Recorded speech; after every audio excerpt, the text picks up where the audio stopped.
Good evening. We're thankful that you're here tonight. This is a continuation of our summer Big Questions series. For those of you who might be joining us for the first time, this is a summer series that I've done with Kaufman Church of Christ, the church where I serve for the last 5 summers. Many of you will be regular viewers. Some of you might be watching just because of my guest tonight, Cynthia Cooke. Tonight we are going to have a conversation about grief and loss and faith in Jesus and the journey that Cynthia has been on over the last about year and a half or so. And so this has been a space over the last 5 summers. We've called this series The Big Questions because we have tackled and wrestled with all sorts of big conversations that are happening in our lives, are happening in the world. My hope is that this church and that Christians just in general can be people who are not afraid of having hard conversations or willing to step into conversations that might be difficult, where spaces where we might typically avoid. And I can't thank Cynthia enough for being willing to do that tonight with me. And we've already been in tears before we started recording, and at some point before we're done, I'm sure we will be again and may have to pause the video and pick back up to kind of compose ourselves because we're talking about something that's close to both of us. And so, Cynthia, I'd like for you to just kind of introduce yourself. I know some of our family will certainly be watching later, but for those who might not know you, why don't you tell a little bit about yourself and where you live, and then we'll kind of introduce a little bit more about our topic and kind of start with the first question. So, okay, well, thanks for inviting me. I think we'll see how these go. I'll do my best. Well, I'm a Texas girl. All my family lived in Texas, and grew up in Waco. Went to ACU, graduated from there. Lived a couple other states before we finally ended back up in Abilene in 1982. So I love being a mom and a grandmom, and love my church family here in Abilene, and traveling has always been a special part of our life. And I'm pretty much a glass half full kind of girl. So I like to God bless me with the spirit where I can wake up in the morning and just start off with a good feeling about the day. And I don't take credit for that. That's just more of my personality. And so I love my extended family, and my children have wonderful spouses, and I just feel like we hit the jackpot. And when it trickles out to my nieces and nephews, I'm proud that Doug is part of my family. So thanks. That's a little bit about me. Yeah, the feeling's mutual. So for those of you who may not know, Cynthia, I refer to Cynthia as my aunt, and that's really how I view her. Technically, I guess she's Lana's aunt, my wife's aunt. Cynthia is my father-in-law's sister. But my relationship with Cynthia and her husband, Jim, who we're going to spend a lot of time talking about tonight. Jim passed away in January of 2019. And though I married into the family, have a very close relationship with Jim and Cynthia. That started when I was at ACU as a student and began dating Lana.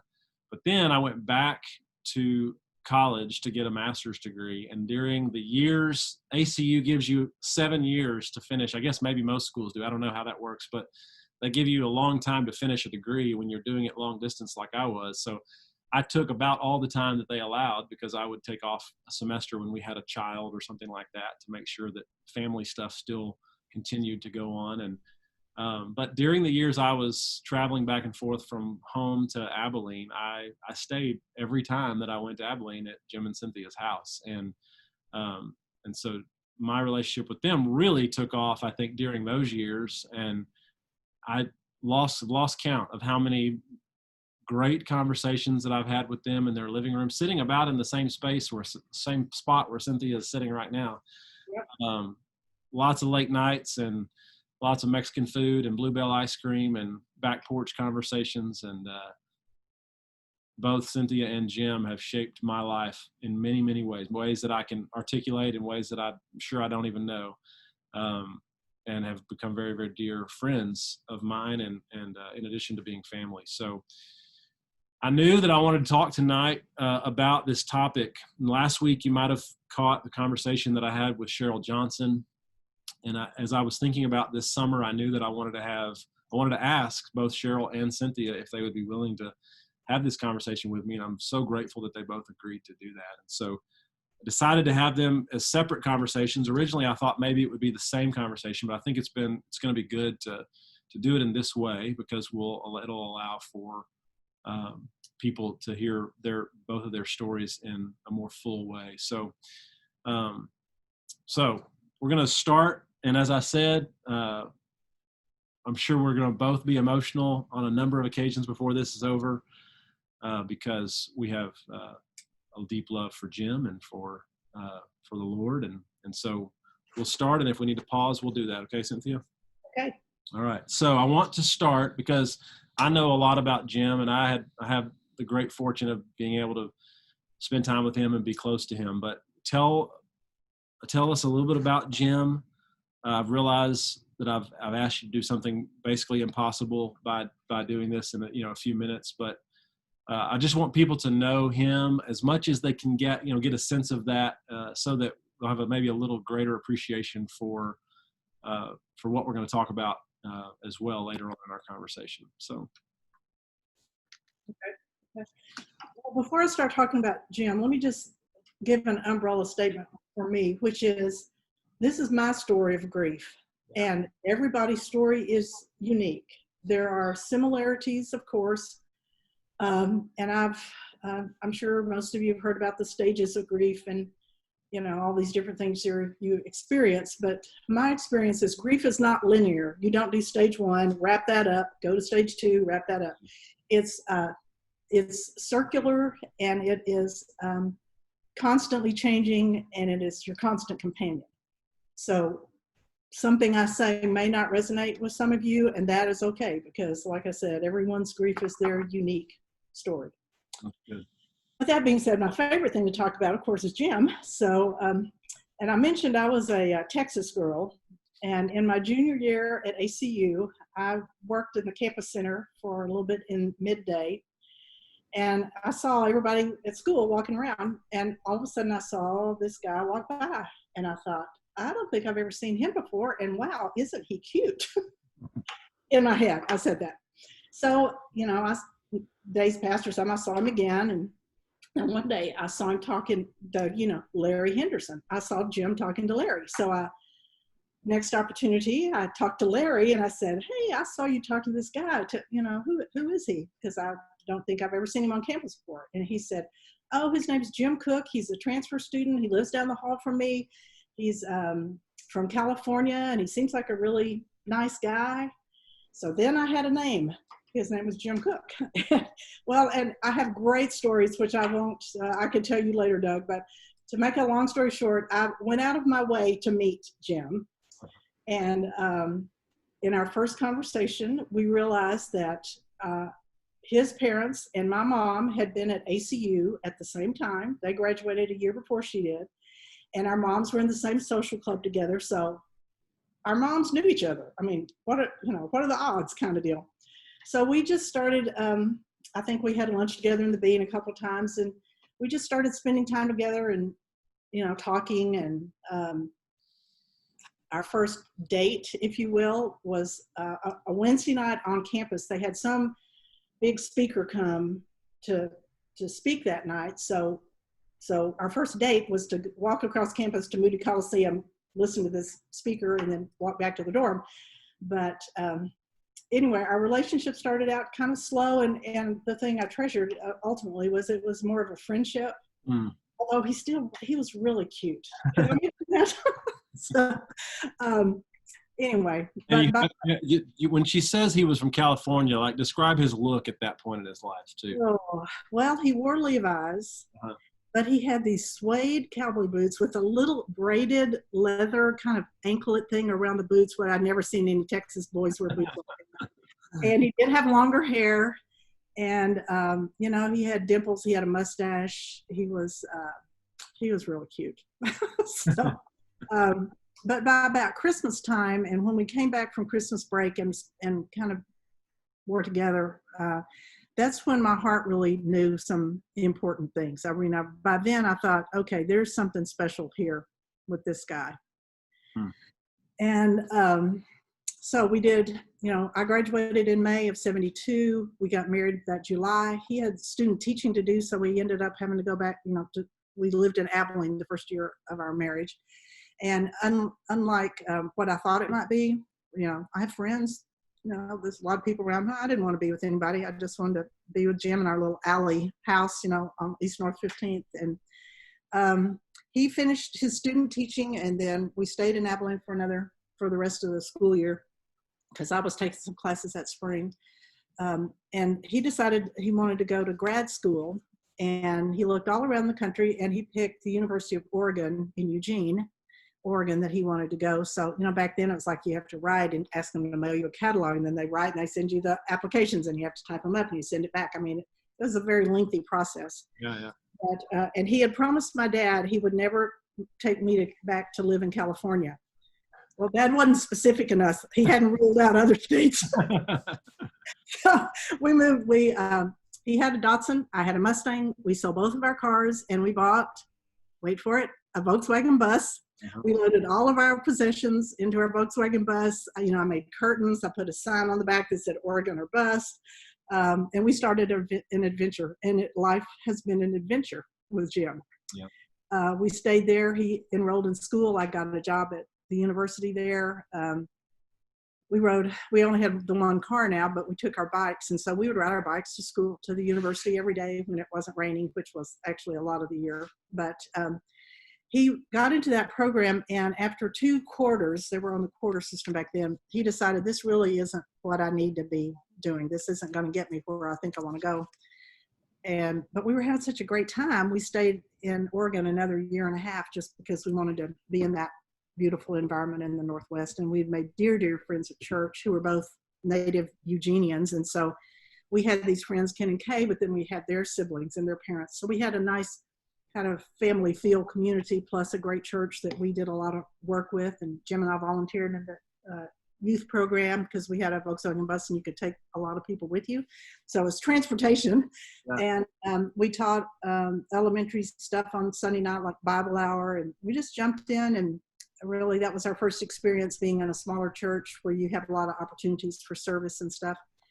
And sorry, I have an iPad over here with notes. So you're good. And it died. So anyway, we stayed in Oregon until the middle of 75. Jim applied to and was accepted at North Texas. So we moved to Denton, and he started classes in January of 76. We came into another fabulous church family, grew a lot, still have friends that we made in our Denton days.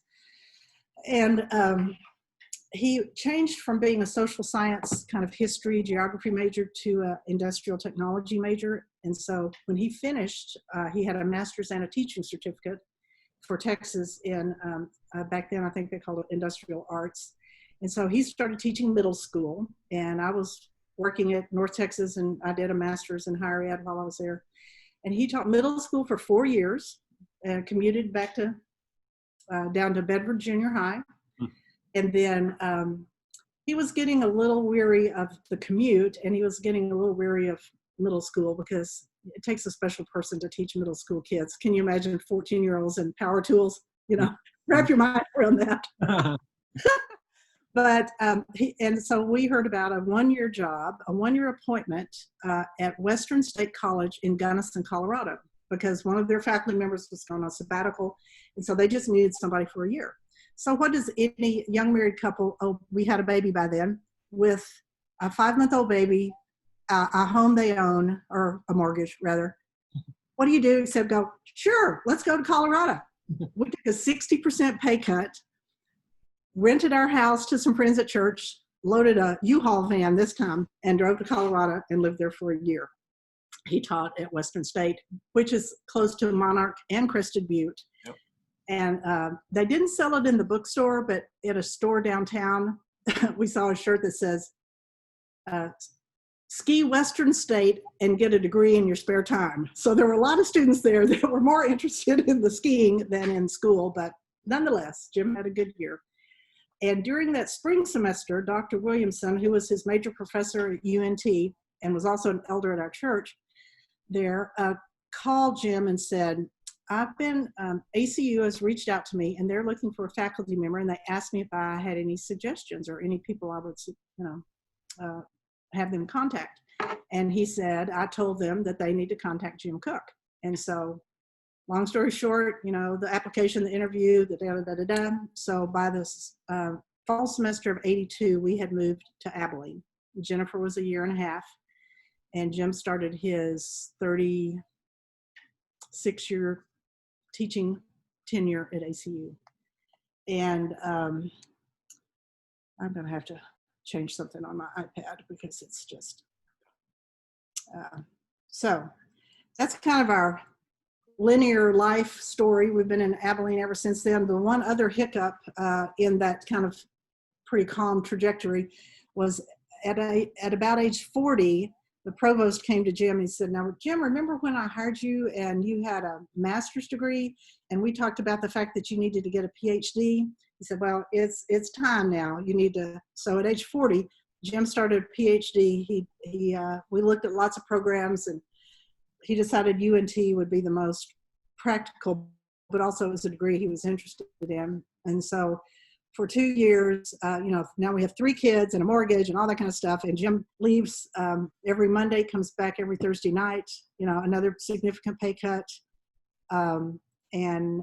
He did his doctorate. And then after that, things kind of leveled out as much as you can when you have 3 kids and 2 working parents. And so that was our kind of the chronological thing. So when you ask about, well, let me tell you about the kids first, other people.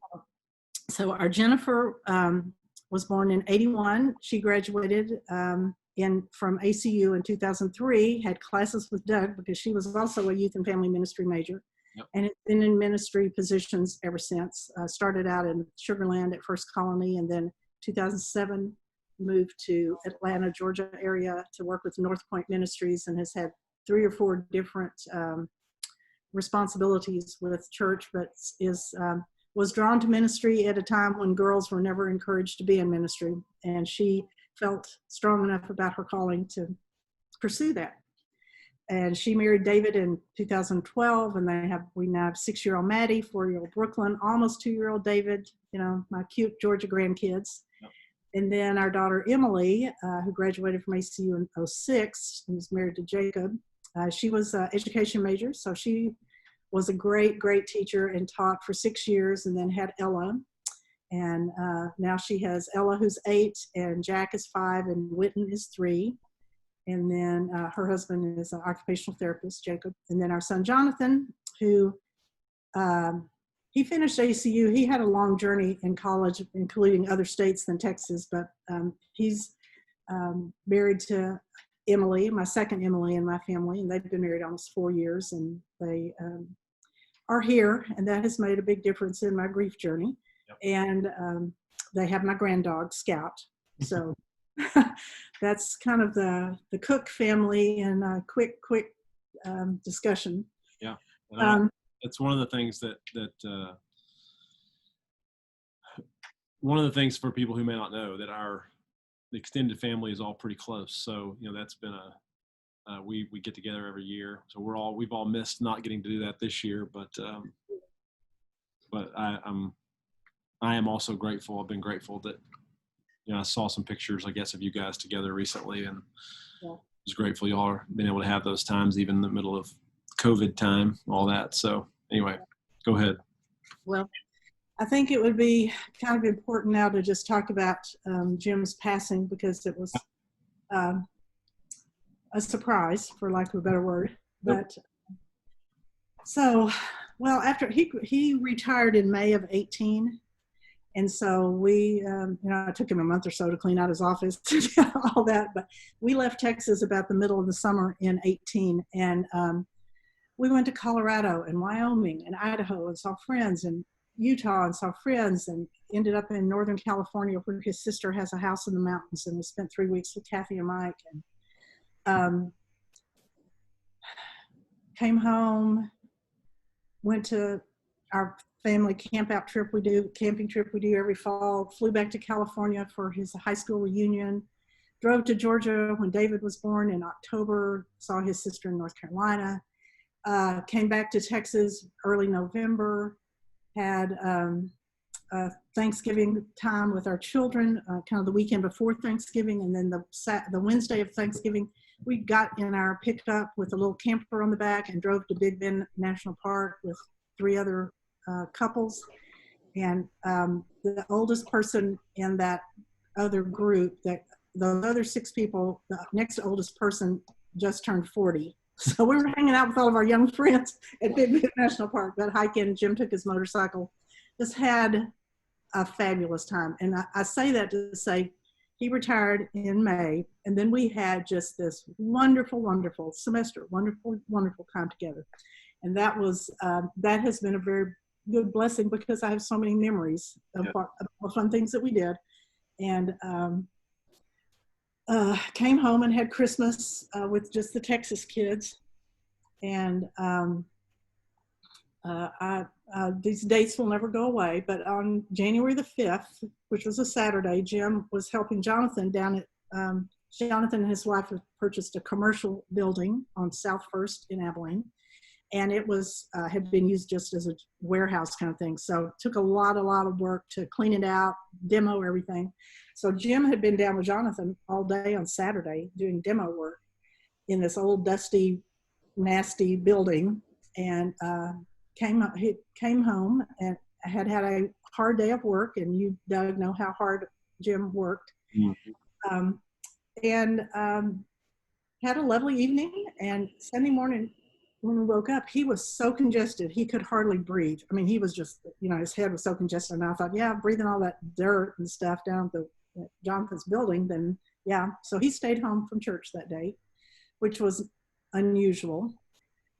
But then he seemed to be feeling good. Monday morning, he went up to ACU because he was going to teach one more class. The retired faculty do this a lot. They'll teach another class as an adjunct, and he was going to teach his favorite class, which was the senior capstone course.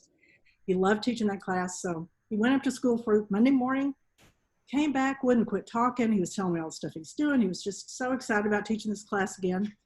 Later that afternoon, he said, I'm not feeling very good. And so, I did the old mom thermometer thing, and it's like, yeah, you kind of feel hot. So I got a real thermometer, and he had a fever a little over 100. But he just kind of, sat in his recliner, and we had our evening. And then Tuesday morning, he woke up and he didn't feel good, but he didn't have any fever. And he said, I'm going back up to school because I'm going to get some more stuff finished.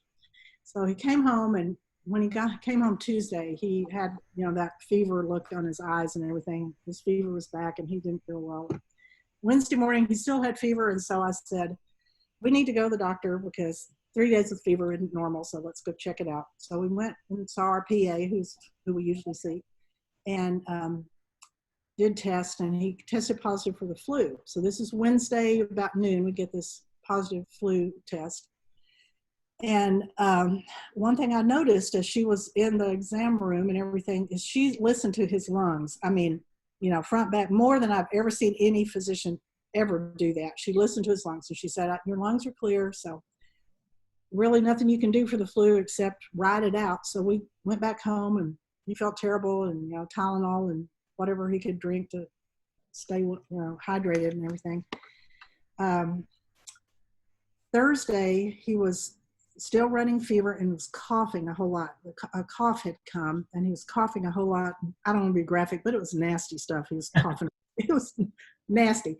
So I called late that afternoon. I called the doctor's office again. I talked to the nurse, and I explained what his symptoms were and how they seemed to be a little different. She said, well, why don't you just bring him in first thing in the morning? I said, okay. So neither one of us had a very good night's sleep, but Friday morning when he woke up, he was sitting on the side of the bed, and he said, come here. And he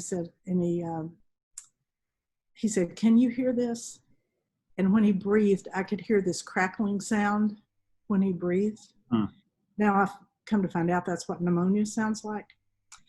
And so he said, I feel terrible. Just take me to the ER. Forget going to the doctor's office. Let's just go to the ER. So Jonathan came and we all went to the ER together, and, paperwork, and eventually he got back in a room, and they did the chest x-ray, and hooked him up to everything. And they said, yes, he has pneumonia and it's pretty widespread.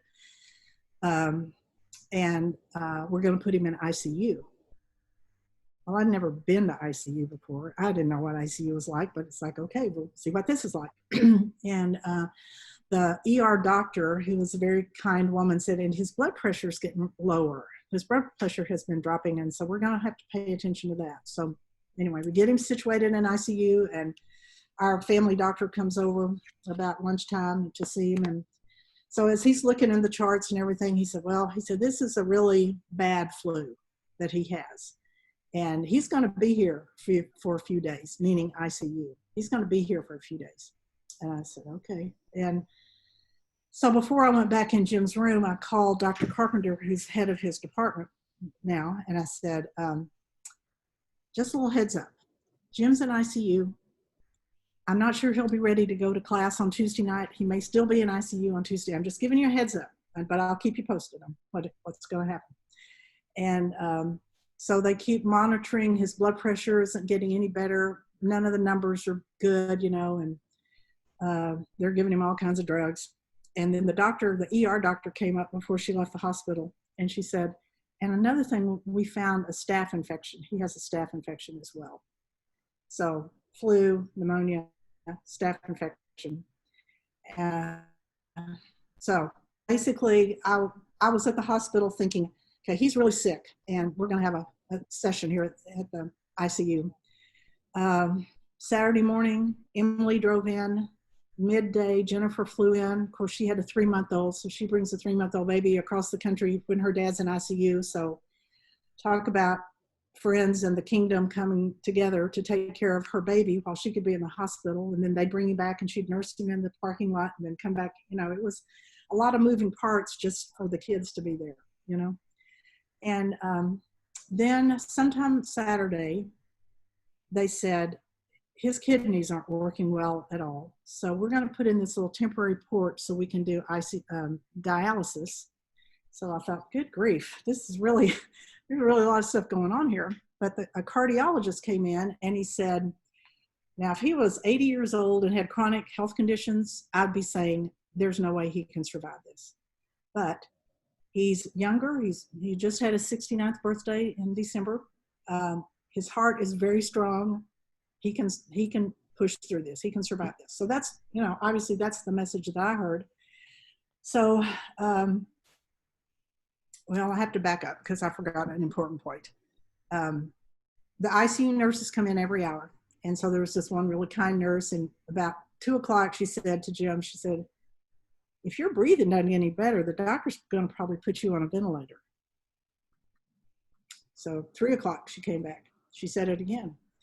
If your breathing doesn't improve, the doctor's probably going to put you on a ventilator.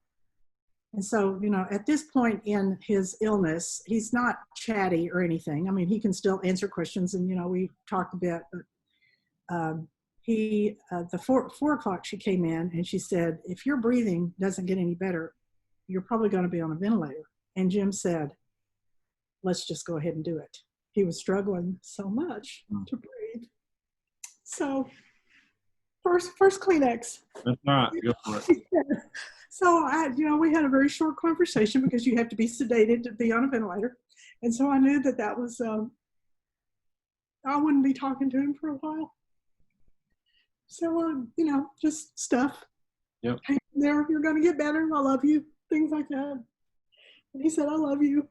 And the last words he spoke, you will understand this because he loved to be a teacher. He said, don't let him cancel class on Tuesday. He was so concerned about that. So anyway, so he was on a ventilator by the time the girls came to town on Saturday, which part of me was sad about that they didn't get to really talk to him. Right.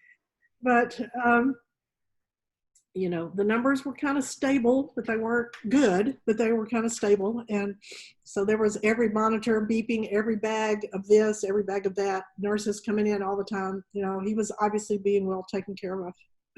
And so we had to leave the ICU at 7 because they close it down 7 a.m. to 9 a.m. and 7 p.m. And that's when they do their nurses, the shift change, and they do tests and do a lot of stuff. So we had to leave the ICU at 7 p.m. Saturday night.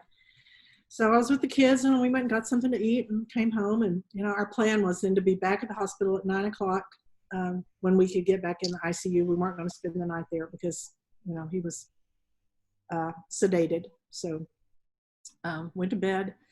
I was already awake, but I wasn't really up yet. It was about 7:30, and my doorbell rang.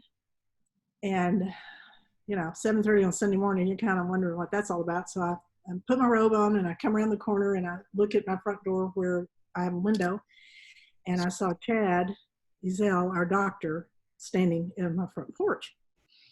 And so I opened the door, and he said, "The nurses have been trying to call you." I had accidentally turned off my phone. I never turn off my phone on purpose, but for some reason it had been turned off. He said, "They've been trying to call you." And he said, I told him, "I got this." So he left the hospital, drove over to the house, and said, "Jim coded a little while ago, and they did CPR for 15 minutes, but they got his heart starting again. But I think you probably ought to come on up." So then there was the flurry of, getting dressed, getting in the hospital, finding somebody to keep baby David while Jennifer comes. And we get up to the hospital, and Jim was, all the machines were doing what they needed to do. And so we kind of observed everything that we could observe about that. And the morning was, and the sweet little kidney doctor, I forget what their official title is, he said, I want to try dialysis again, see if that doesn't help Jim some way. And then about noon, I guess it was, Chad called me into the hallway, and he said, "The numbers are getting worse. Nothing's getting better. And frankly, I'm very concerned that Jim didn't get oxygen to his brain during that 15 minutes of CPR. So I don't think there's much more we can do." So the kids and I stepped out and went to a little chapel that's kind of back in ICU, and we sat out there, sat together for a while. And then I haven't mentioned, so many people were coming up to the ICU, and I was having visitors, there were all these visitors and dear friends, not visitors, dear friends coming to see us. And I went out to the ICU waiting room where everybody was. And this was now after church, and I bet there were 50 or 60 people there. It was cram-packed. And so I looked through the crowd and found Dan Allen and Craig Pearson, who Jim had backpacked with many, many, many miles. And I asked them to come back with us. And Dan lives 2 doors down. He's also an elder at Highland. And so they came in and told a couple of funny stories about Jim, to Jim, read Psalm 121, prayed, anointed him with oil, and then they left. And then the kids each had a time with Jim, and then I did. And then I kind of, Chad was there, and so we just kind of made eye contact, and I just looked at him and shook my head yes. And so they just started unhooking everything. And a little after 2 o'clock, he had his last breath. And that was on a Sunday afternoon. And I have always had it. Jim was a strong presence, not an overbearing presence at all, but a very strong presence. He had a lot of confidence, and I had a lot of confidence in him, as many people did. And I will honestly say, when I went to bed Saturday night after being in ICU for a day and a half, it never crossed my mind that he wouldn't survive. Yeah. It had never crossed my mind that he wouldn't make it. And so to say that his death was a shock is kind of an understatement for me and lots of other people. Yep. And if I heard it once, I'm sure I heard it at least 50 times. I know what's coming. I know what you're about to say. Jim Cooke is the healthiest person I know.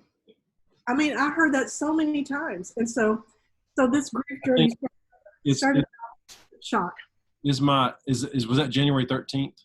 Yes. Sunday the 13th. So just for perspective for people who might be watching and may not have caught, the first date was January the 5th, right? Yeah. And he felt fine. He worked hard. He worked all that day. Yeah. Yeah. When he started feeling bad, and then a couple of days even later that he actually went into the hospital. So, I think one of the things that I remember from my perspective hearing, and I know you said he was 69, but even for some folks who may not have known Jim that might be watching, that may not even communicate. He was the healthiest 69-year-old person that I've ever known. Rode motorcycles, hiked mountains, liked to kayak, and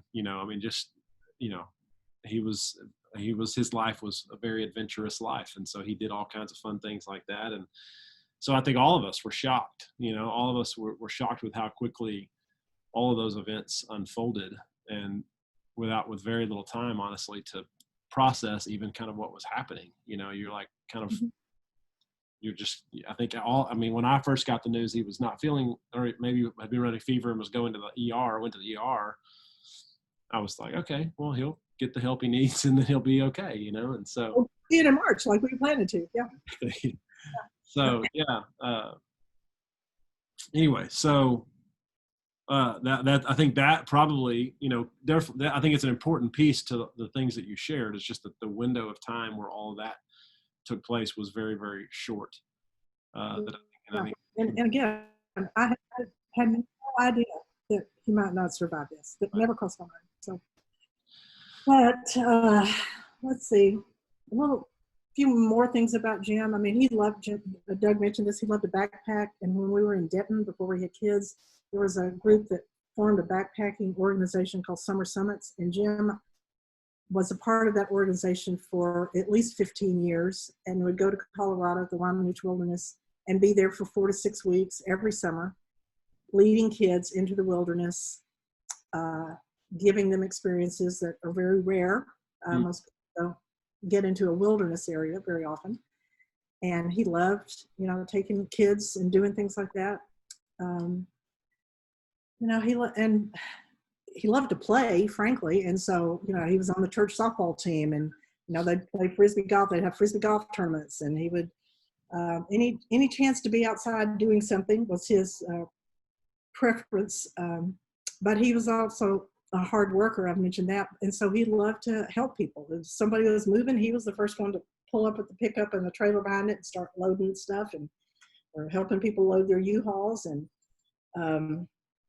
he helped. If you need a tree cut down, he'd help you do that. If you need a chicken coop built, he'd help you do that. He overbuilt. So I still have a chicken coop that is sturdy and standing in my backyard. Yep.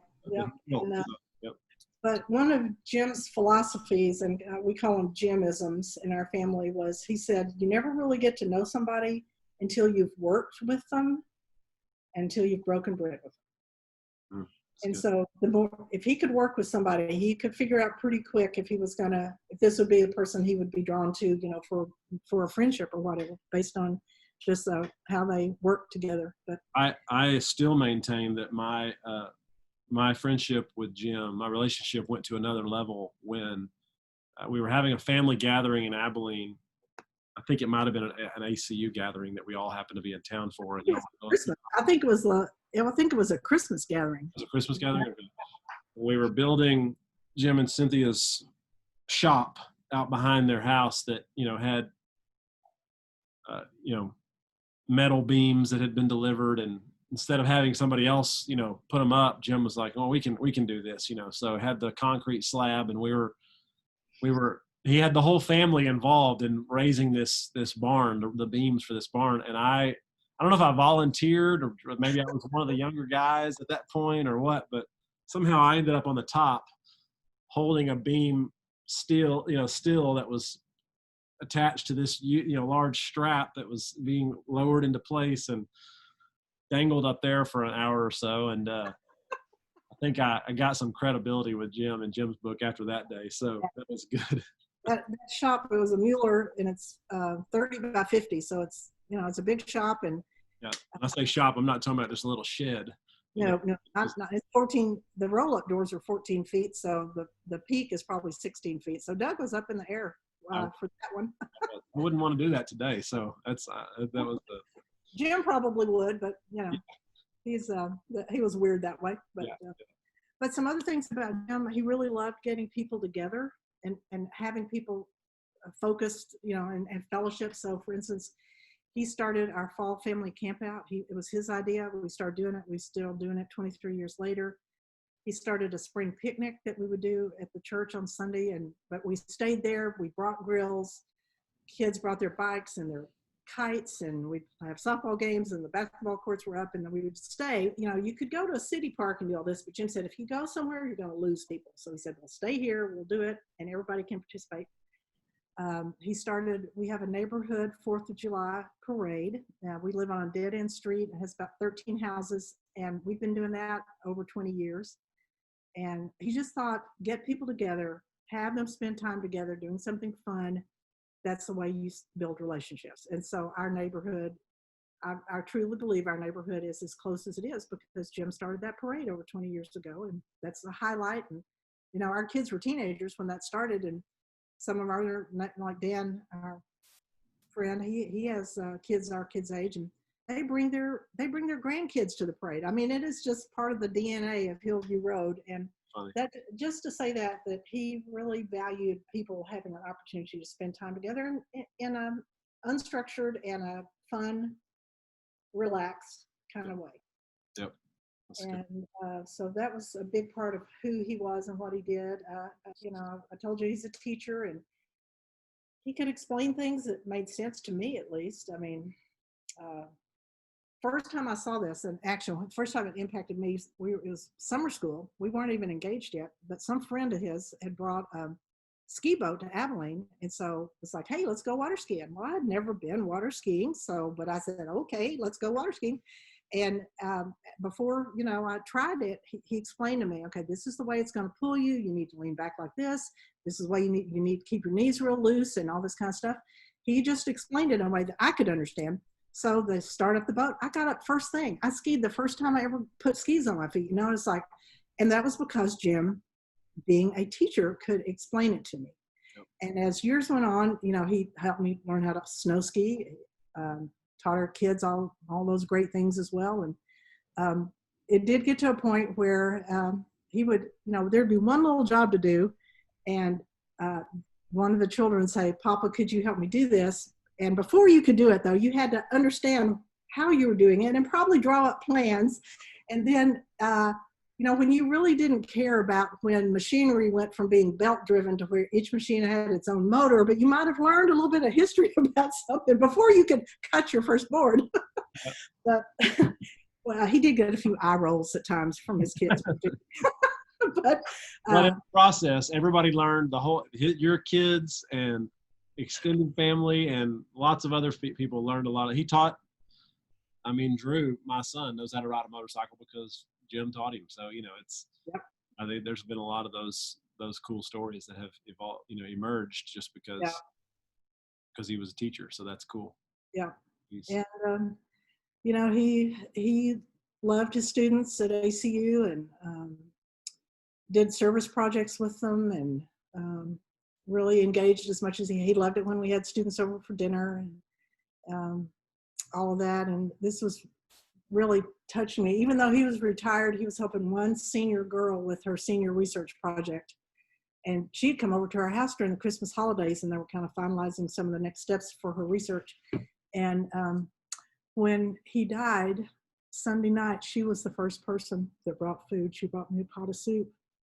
And one of his students, 22-year-old girl. Mm-hmm.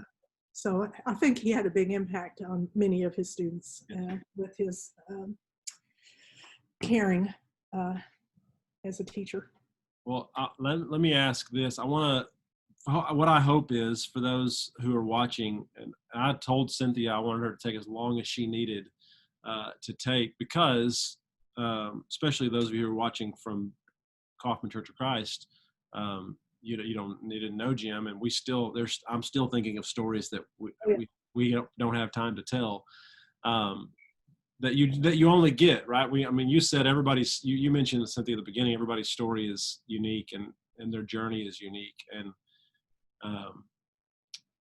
there's no way to summarize a life in a few minutes. But I think Jim's life was big, and he had lots of connections and relationships with people, and what I hope is that there's things that people heard in the midst of all the things you said about who he was and the way that his life impacted his family and others as well. And so I want to transition, if we can, to, and I'm not going to probably cover all the questions that we've talked about possibly covering, just so you know, but I do want to ask this, like, can you, and again, a difficult question to answer, but how would you describe the months since Jim's death?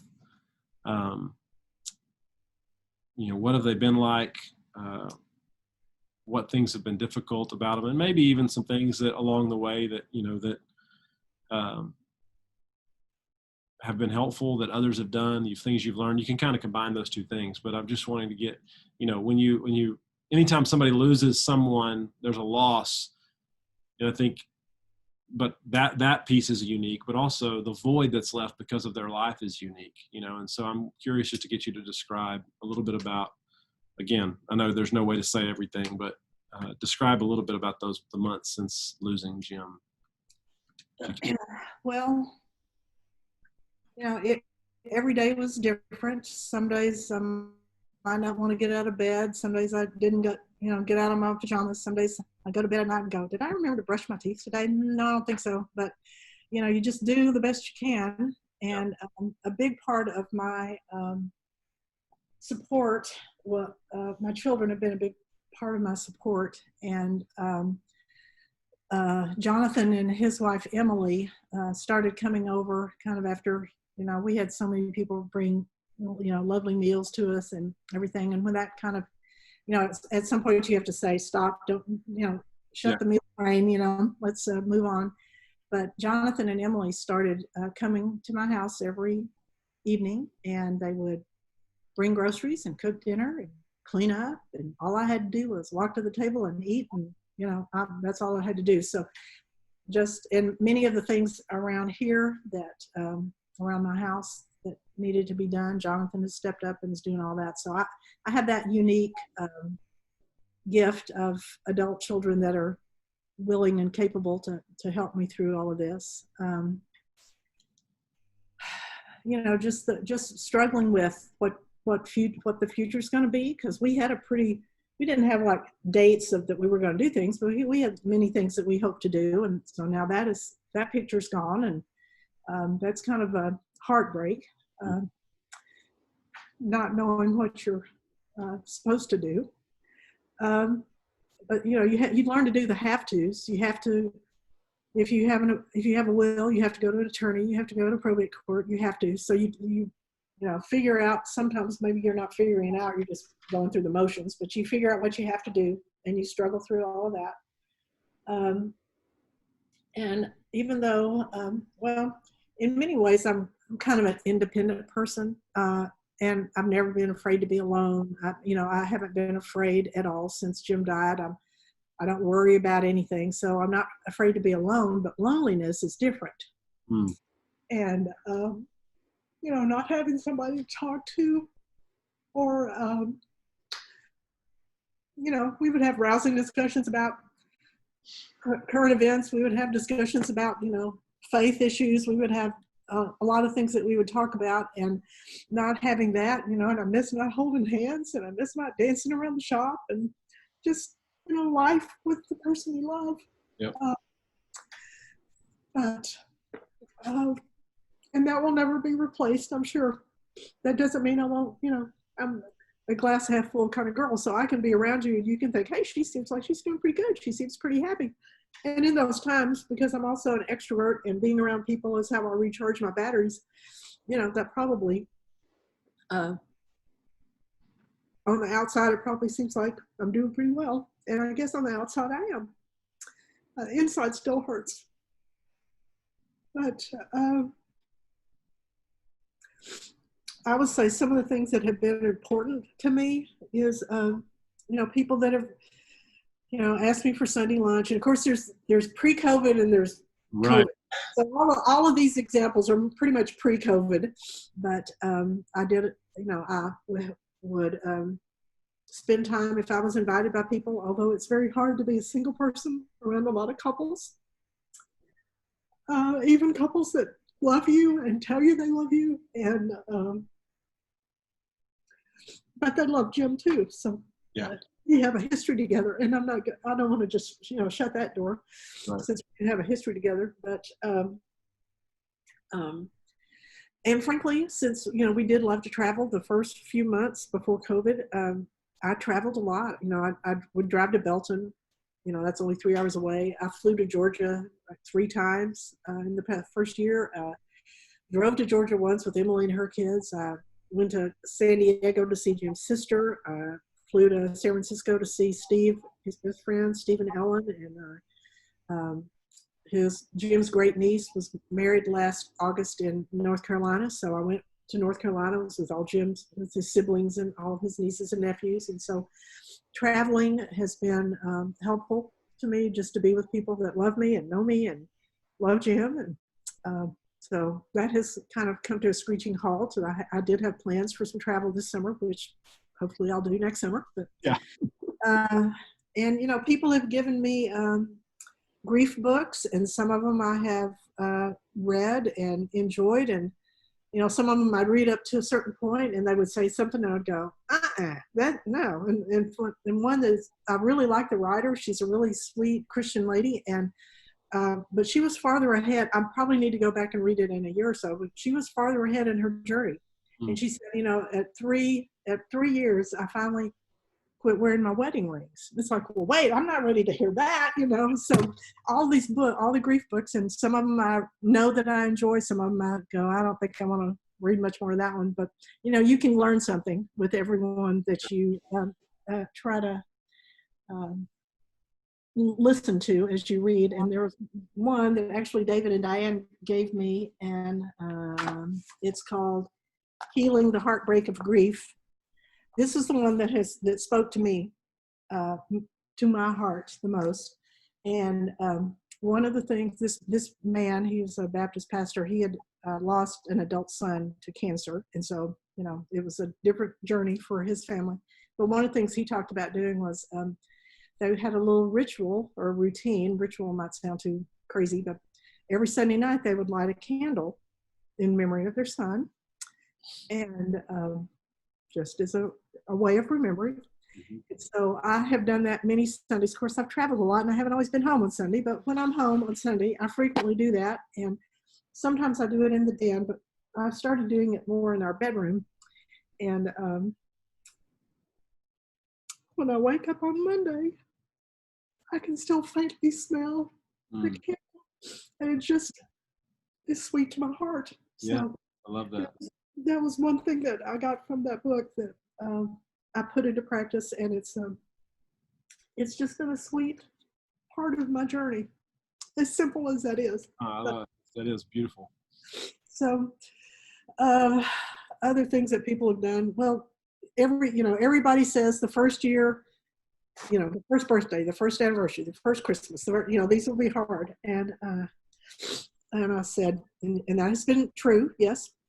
I've now had 2 anniversaries. July 15th anniversary has passed twice. But I met this new friend at church. She knew, as in she moved to Abilene last summer, a year ago. And she had been widowed about 12 years. And she's a bit older than me, but we kind of have spent some time together pre-COVID. And one of the things she said was, everybody says the first year is the hardest. And she said, but really, the second year is hard because people quit asking. And that has been true in some ways. So note to self, if you're walking with somebody in grief, don't assume that they're past it just because they've hit the 1-year mark. And I have a very unique, crazy, to me it's kind of crazy story, but our UPS man, brings packages. I see him at the door. He's been our UPS driver for 15 years. So, we kind of know, if I saw him at Walmart, I would say, "Hey, Larry, how are you?" We've seen each other over the years. And a couple of months after Jim died, I told him that I'd lost Jim. And he was just so sad. And he said, "I really hate to hear that." And he said, "I'll pray for you." Mm. So then a couple of months later, I was at the door signing for something because Jonathan and Emily have all their stuff sent to my house, and Amazon knows 1601 Hillview. But anyway, Larry's at the door and he said, I've heard and I've experienced it. He said, it really takes about 3 years before you start feeling normal. And I tell you, like 2 hours before we started this conversation, Larry was at my door and he said, "How are you doing?" I said, "Well, I'm having some tears today." And he said, "I told you it's going to take 3 years." So, between my new friend who's widowed and my UPS driver, I'm getting all kinds of great advice about just what to expect through this grief journey. But my advice to people who are, wanting to walk alongside someone, getting a card in the mail 6 months after Jim died, getting a card in the mail 9 months after Jim died was very touching. I had a faculty friend of Jim sent me a card when the semester started. That was very touching.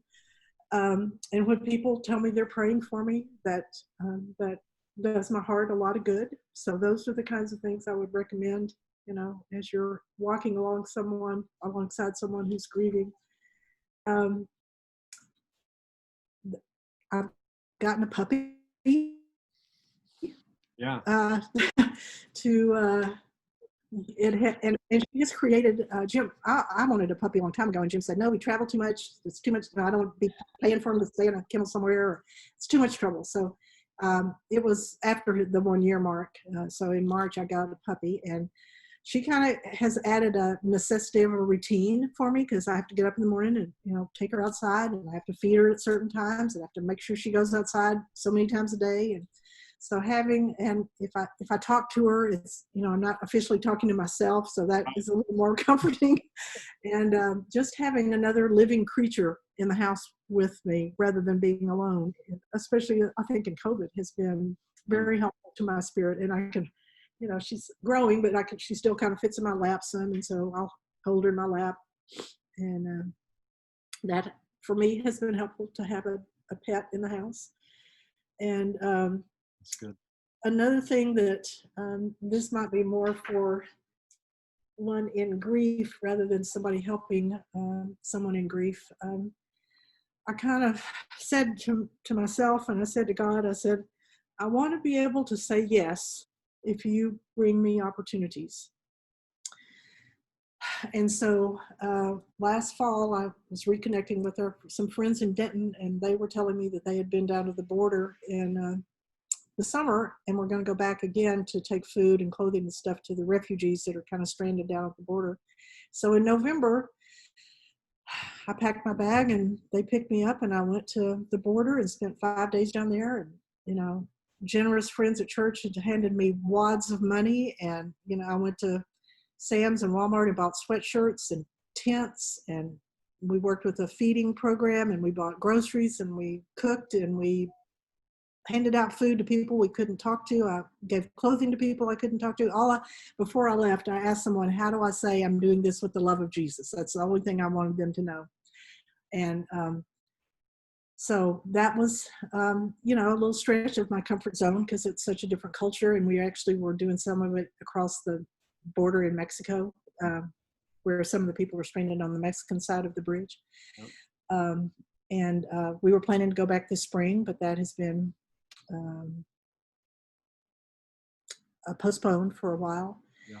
And the other thing I would say is, for at some point, the commitments and the involvement that you've had at church, it will be time to go back and do those. And so to the non-grieving helping friends, I would say, ask people, are you ready to come back and join us on this committee? Are you ready? And, be gracious if they say no, but keep asking. Mm-hmm. And frankly, going to be with my brothers and sisters on Sunday morning was something I wanted to do. And I was the first Sunday after, the funeral was on Thursday, Sunday morning, I was on my pew at Minter Lane. because that's where I wanted to be.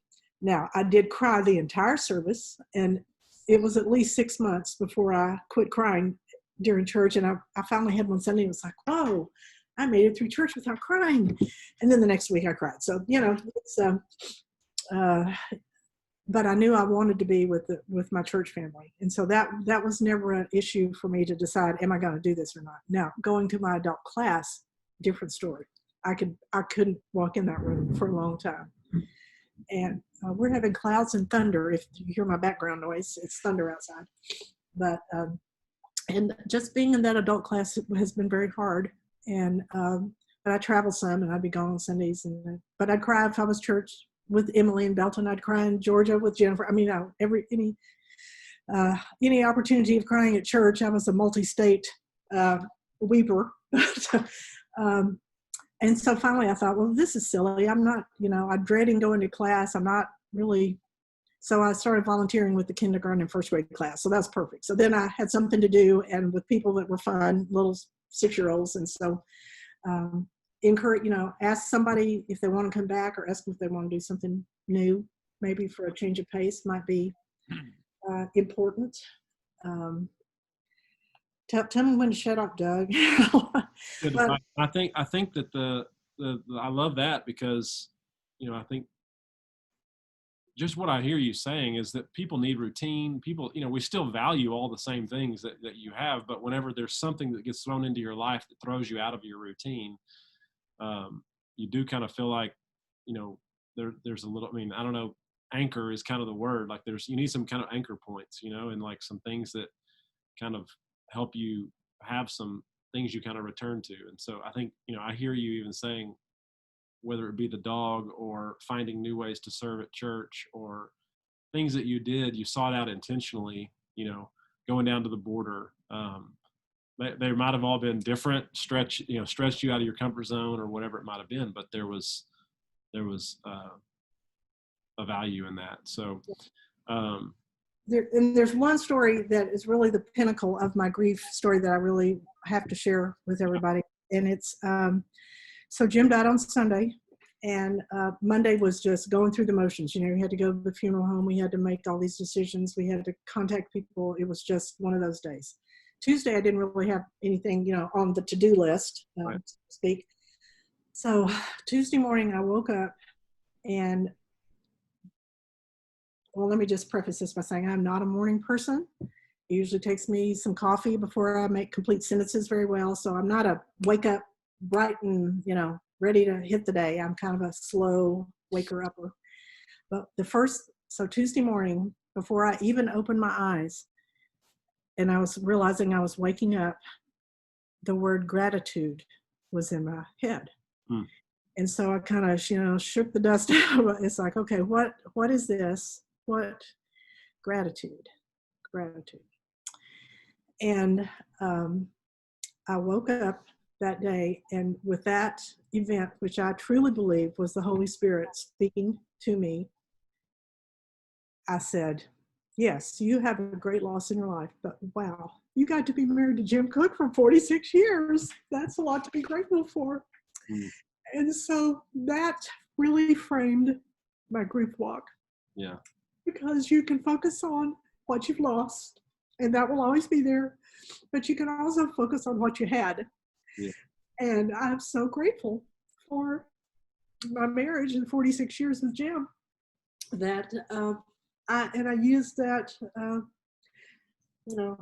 probably preached a little bit too much, but I, would talk to several of Emily's friends were at the service, that I knew when they were students at ACU. And I remember talking to the group of 6 or 7, young mothers in their 30s and saying, yes, I'm terribly sad that Jim's not here, but I'm so grateful for what I had. So treasure your marriage, treasure your children, be grateful for what you have. And so that has really been my mantra, to live a life of gratitude for my marriage and for the life that we had and the things that we did together, playing, serving, working, raising kids. I have to say gratitude has completely informed my grief walk. That's good. I want to use that, and I want to just take a couple more minutes, because I know we've already gone a little longer than I. Sorry. You're good. but I do want to finish with this question and conversation along the lines of the gratitude that you've used as kind of a guide on your journey. What other things are there that you would say about your relationship with God, and how has this journey? I think everybody's experience is a little different, but I'm curious. Are there other things that you've experienced that have been difficult, or that have been opportunities for growth or learning or anything like that throughout this last year and a half? Well, prayer has been hard much of the time, and I have used the Psalms, praying the Psalms. I've also gotten several prayer books. I've finally gotten over my Protestant upbringing that it's you have to express, everything has to be your own expression. Well, if I'm praying the Psalms, I'm praying David's expression. So, there's a good example for you. But I've used prayer books to guide me in prayers part of the time.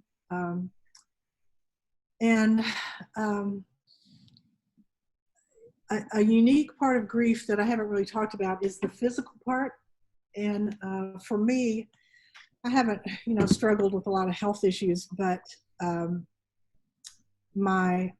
noticed this even when my dad died about 15 years ago, that I just lost my vocabulary. I would have thoughts in my head, could not think of the words to say, my vocabulary. And also, and now in this journey with Jim's death, there are things that I don't remember. And the kids were talking about something, and I go, I should remember that. And I cannot recall a memory. So for me, I've had a cognitive deficiency because I can't remember words. I can't, things that I should remember, an event and I just don't. And that also, when I would read a book, I could put it down, and 5 minutes later, I couldn't really remember much I had read. And same thing reading scripture. I can't remember much that I read.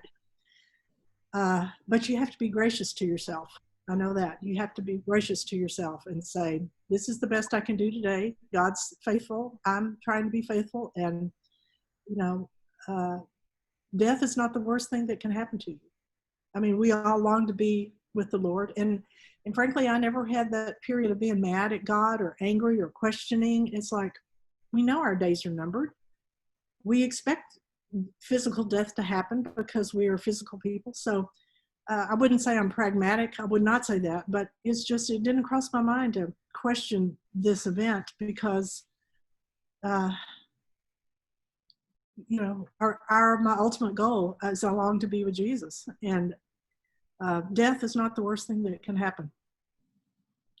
That's good. And I appreciate you saying, just that, even thinking about language, so much with prayer is words and trying to figure out words to say. And I like that you point us to the Psalms, point us to prayer books, maybe other ways of praying that might be outside of someone's normal experience, but can help provide language and maintain some level of connection with God in an attempt to be, like, as you said, just to keep trying to be faithful, and to know that God is also faithful. And so I think I have missed Jim enough that I have to be reminded. And I've said, I preach often about how death is not the worst thing that can happen to us, and then you lose somebody that you really love, and you start questioning. Well, maybe death does feel like a pretty